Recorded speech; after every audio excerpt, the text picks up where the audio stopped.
Agradeço muito o honroso convite para estar aqui e vou falar sobre esse tópico que é do alimento ao sentimento e o eixo também intestino-cérebro.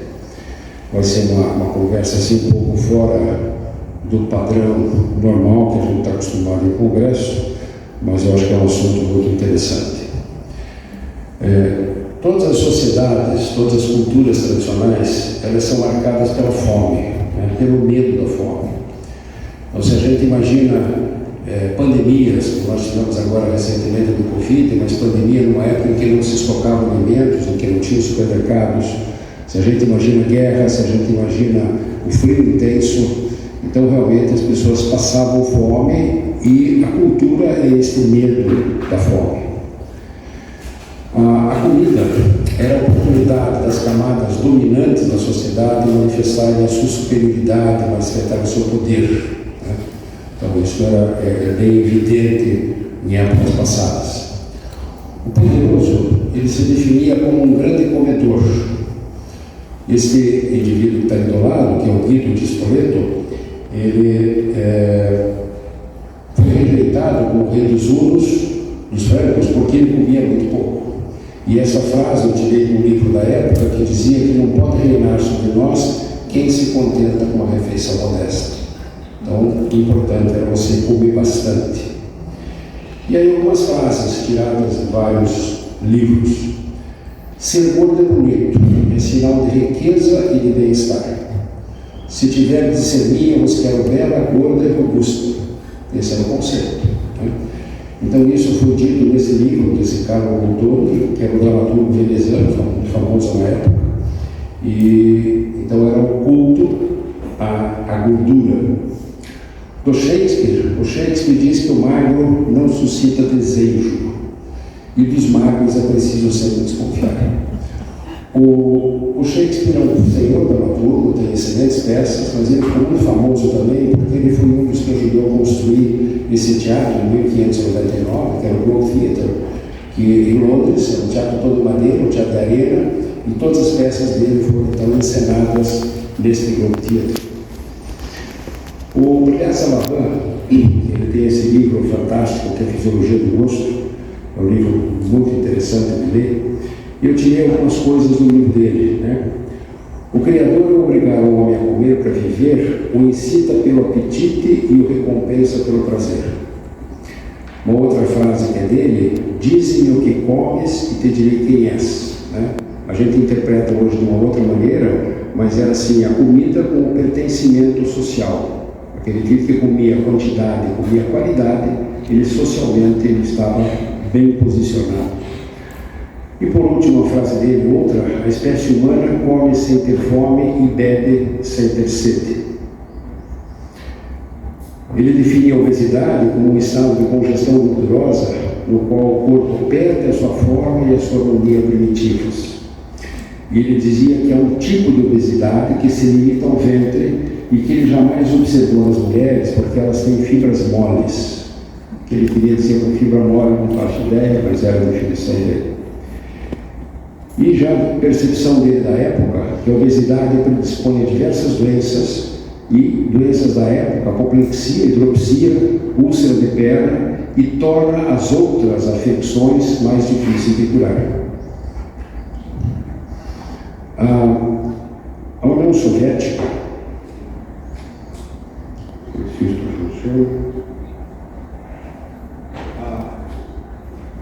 a União Soviética era um estado grande. Em 1991 ela dissolveu-se a União Soviética, né? E aí foi criada a Rússia, em 1991. Eu estive pela primeira vez na Rússia em 1995 e as pessoas eram extremamente magras, porque ela vinha de um regime de força, um regime ditatorial, as pessoas não tinham o que comer e todo mundo era magro. E eu ouvi de um guia nosso uma frase que eu achei fantástica, que eu tenho repetido bastante. Ele disse que 80% dos homens russos gostavam de mulher gorda e que os outros 20% gostavam de mulher muito gorda, né? Porque a gordura não existia na época muitas mulheres russas. Final do século XIX e começo do século XX, a alimentação da humanidade foi influenciada pela Revolução Industrial. Então, houve uma mecanização da agricultura, os transportes começaram a ver, então aquela comida que ficava restrita àquele nicho da fazenda, do local próprio, ela começou a ser disseminada, né? Então, houve uma democratização do consumo de alimentos e aí começaram novas classes sociais a serem admitidas a essa combinância, começaram a ter acesso à comida e começaram a se tornar obesas. Então nós temos um indivíduo que foi construído equipamento mental e fisiológico para o mundo da fome, e de outro lado nós passamos a ter abundância da comida. Então a relação com a comida nessa época ela se inverteu. O perigo e o medo da fome foi substituído pelo perigo do excesso de alimentos.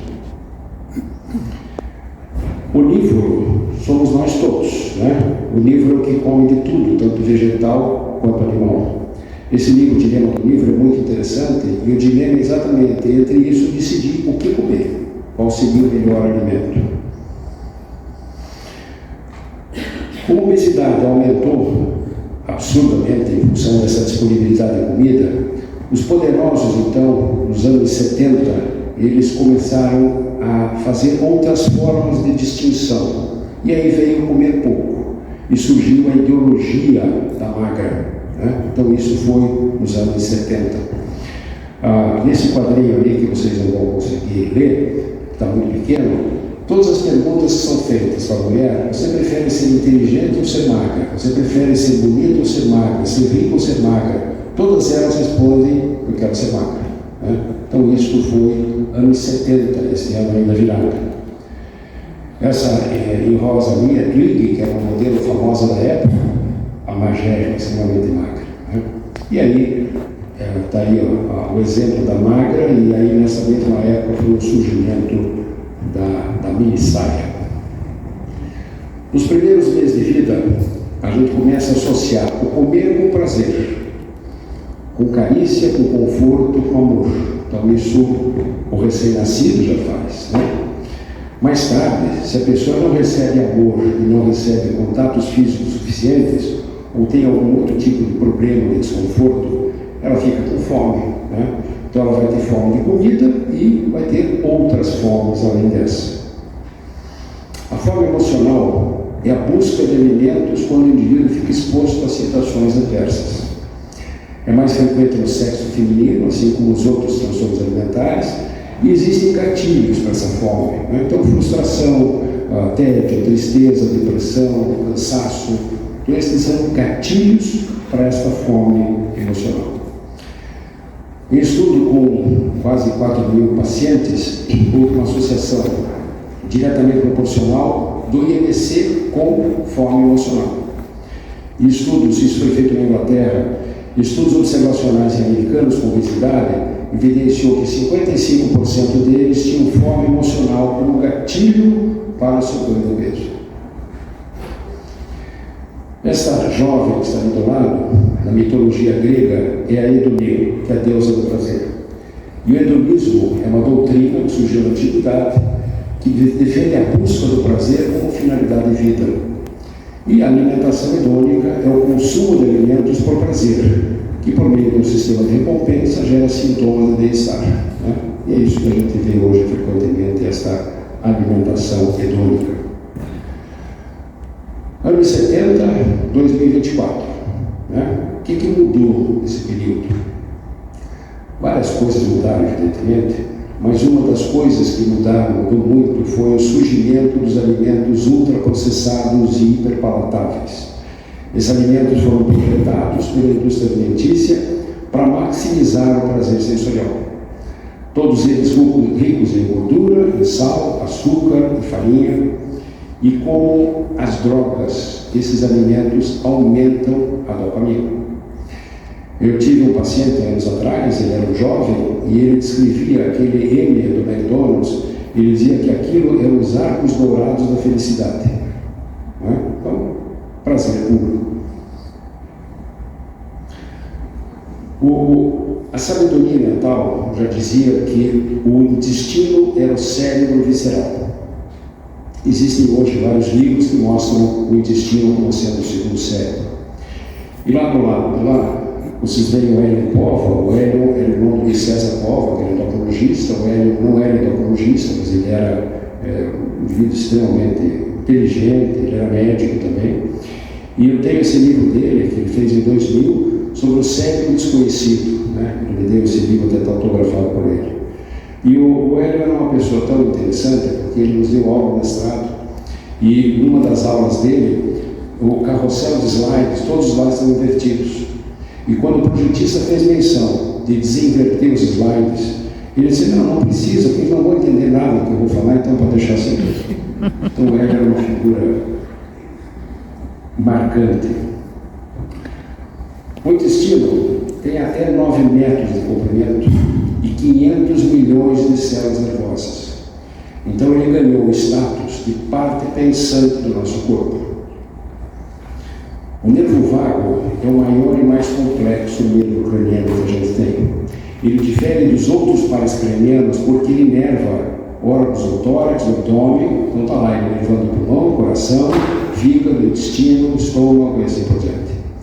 E eu fui pesquisar qual era a origem do nome vago. Por que nome nervo vago? Né? E está escrito que ela se justifica porque ele é um nervo errante, né? Porque ele vai aí em vários lugares diferentes. O vago é uma informação bidirecional entre o cérebro e o intestino, mas 90% dos neurônios do nervo vago transformam informações do intestino para o cérebro, e não ao contrário. Então, o intestino realmente é uma parte pensante.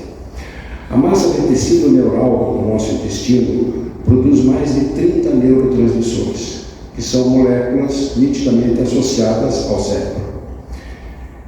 O intestino produz e armazena 95% da nossa serotonina, 50% da nossa dopamina e 70% das células do sistema imunológico vivem no intestino. Existe um projeto que começou na Inglaterra, que já tem mais de 1.000 cientistas envolvidos nesse projeto. Ele começou em 2016. É um projeto para mapear os nossos 37 trilhões de células que a gente tem no corpo humano. Isso para um indivíduo de 70 quilos é mais ou menos esses 37 trilhões de células. Eles dizem que a gente conhece a cidade, a gente conhece as ruas, mas a gente não conhece todas as ruas e não conhece todas as casas. Então esse projeto pretende ir muito mais a fundo nessas nossas células humanas. Só que nós temos no nosso intestino mais de 40 trilhões, tem alguns autores que falam em 100 trilhões de micro-organismos. Então a nossa parte de micro-organismo é maior do que a nossa parte humana. Bacteroidetes e firmicutes ocupam 90% dessa microbiota intestinal. Então você tem as famílias, gênero, espécie. Nós temos de 1.000 a 1.200 espécies de bactérias no nosso intestino, no micro-organismo do nosso intestino.